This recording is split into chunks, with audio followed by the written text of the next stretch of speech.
What's up guys, it's Compass coming back at you with another video.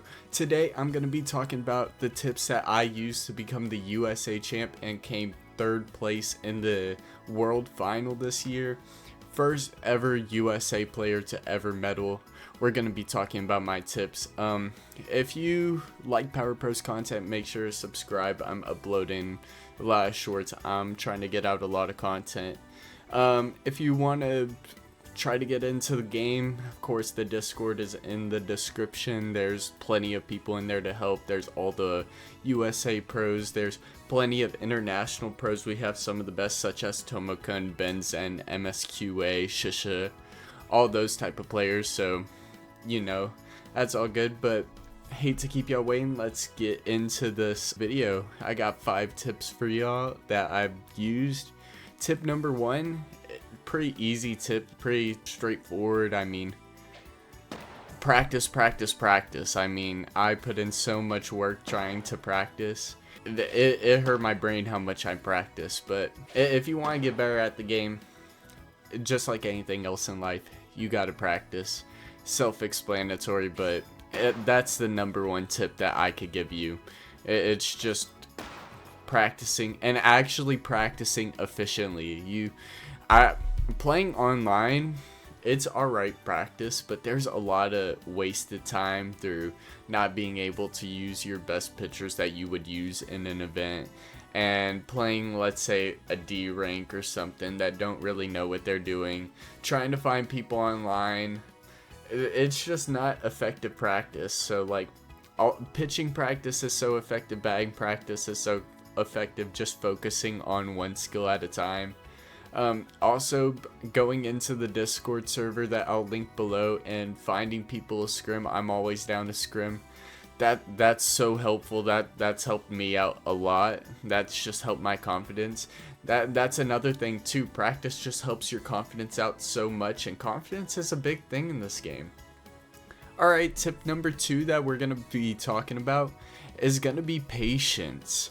I was very patient this tournament. There was a lot of people who were antsy, who, of course there's a lot of nerves when you get into LAN, but there was people, of course MC Scale said his strategy was swing often, or swing first, swing often. I took an opposite strategy because I know you have to throw 3 strikes, and with a lot of these pitchers that we were going up against, we were seeing Otani, we were seeing Daigo Getsu. I'm just waiting on the pitch that I want. Like, let's say a pitch gets thrown like right in that corner, that might be a strike right there, but that's not necessarily something that I would want to swing at. Like, something that's not really hitting the black, that's what I'm waiting on, especially down low, especially where I'm pre-aiming. That helps a lot. But just being patient, just waiting for their mistakes, because of course 3 strikes, they're bound to make some mistakes sometime. So those pitches that are just not on the black, you just got to smash them, because if you come in without the patience, you're just going to end up chasing, I feel like.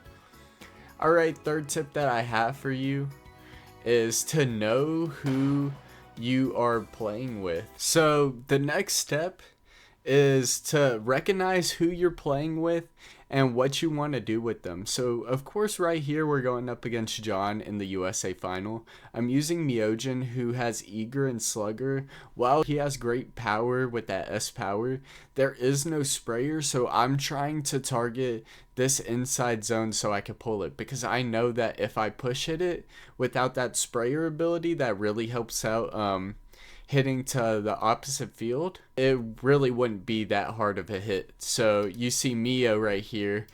This is also a great test of patience, because the strike zone's probably about right here. He throws it just a little bit over the plate and we punish him for it, and we're early on it too, so we take advantage of all that. Those opposite hits, of course if you have sprayer, they're really good because you have more time to react, especially with somebody like Myojin, somebody without sprayer. Really, you should just be looking to catch that inside pitch to pull the ball. And we'll see coming up right here, We got Dieta. We see that he's on red mood, so that brings up his power from 90 to 100. He's got that trajectory. Still has that slugger, but no sprayer. So we look to pull that even though it's an outside pitch, and we get really lucky because of how much power that Dieta has with that mood.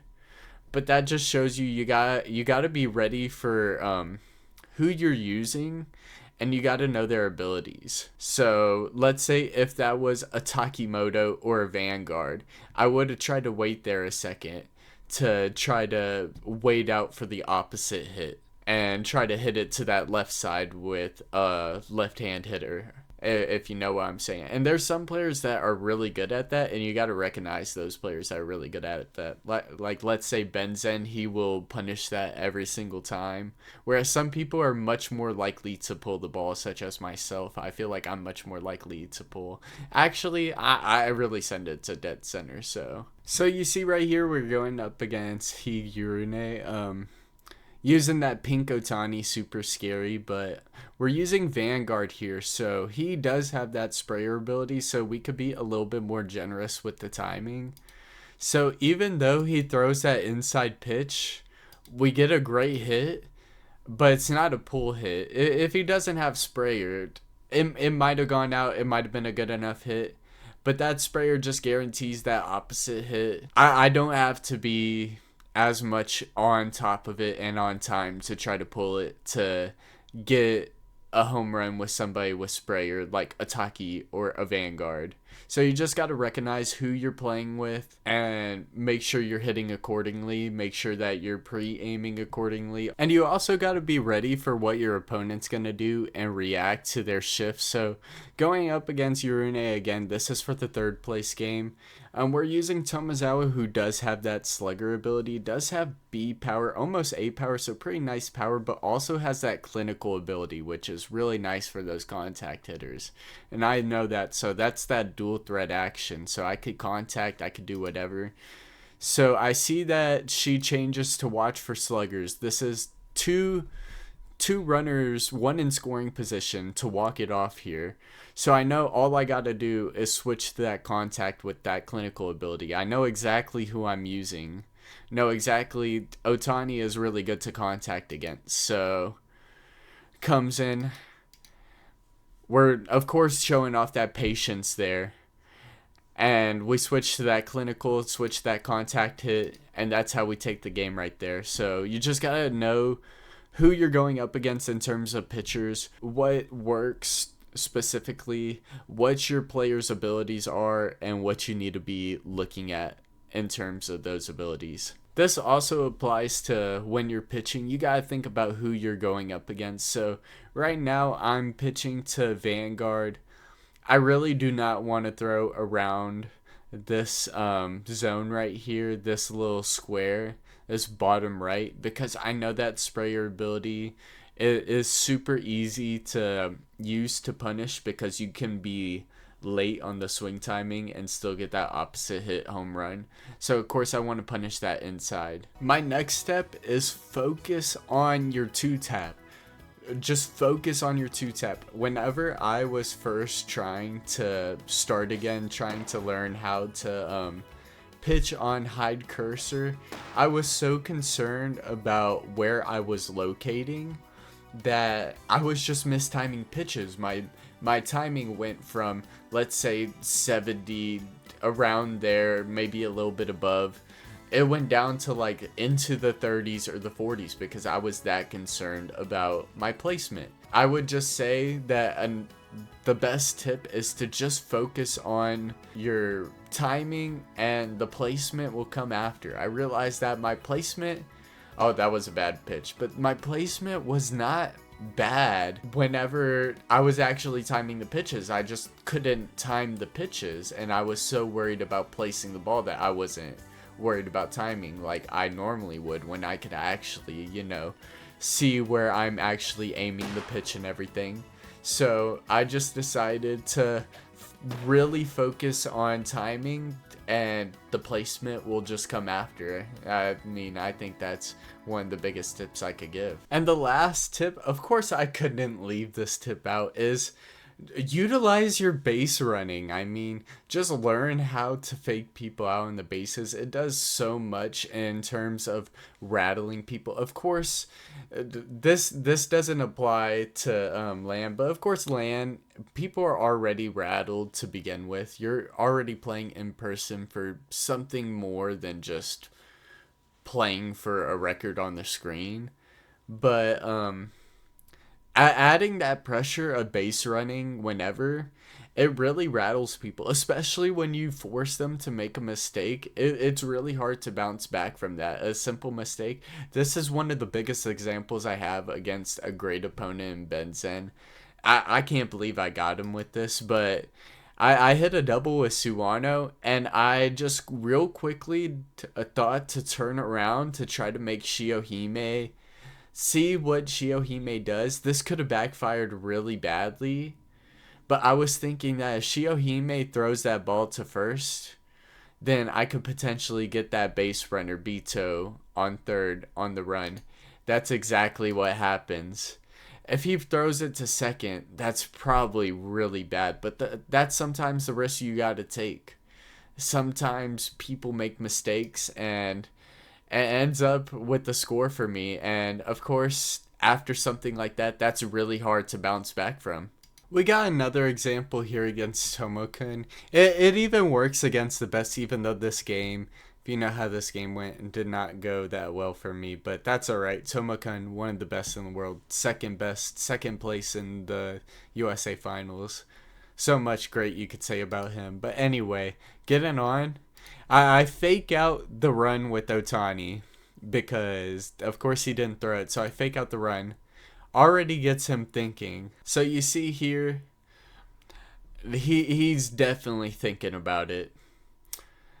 That's really all you need. He has to think about that. That's taking away some of his brain power from timing, from locating, from his strategy of where he wants to pitch.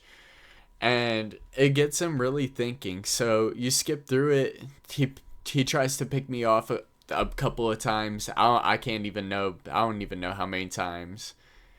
But he's just not pitching as well as he was the other day. And of course, it leads off to a bomb. And of course, I'm hype about that because getting a home run against one of the best, it feels so good. But that threat of stealing with Otani, it really created a lot. I mean, he picked me off. He tried to pick me off several times throughout that, and I feel like that really got him. I wouldn't say rattled, but it got in his head a little bit, just to make him not think so much about his strategy. And that's what I want to create whenever I do my chaotic base running, as Dish would say. Alright, thank you guys for tuning in. I hope this video was really informative. Hope this really helps a lot of people. Of course, it was an honor to be able to participate in this event. Huge shout out to USA Baseball. Huge shout out to all the people that helped me. And huge shout out to everybody that I competed against. And these two amazing people next to me, Tomokun and Pome. Absolute great players. But hopefully I could get there one day. I really want to be at the top. But anyway, hope I helped some people. Hope that wasn't a whole bunch of nonsense talk, but yeah, I really appreciate y'all tuning in. Once again, make sure to like and subscribe and check out the steps in the description. I'm Compass, tuning out. See ya.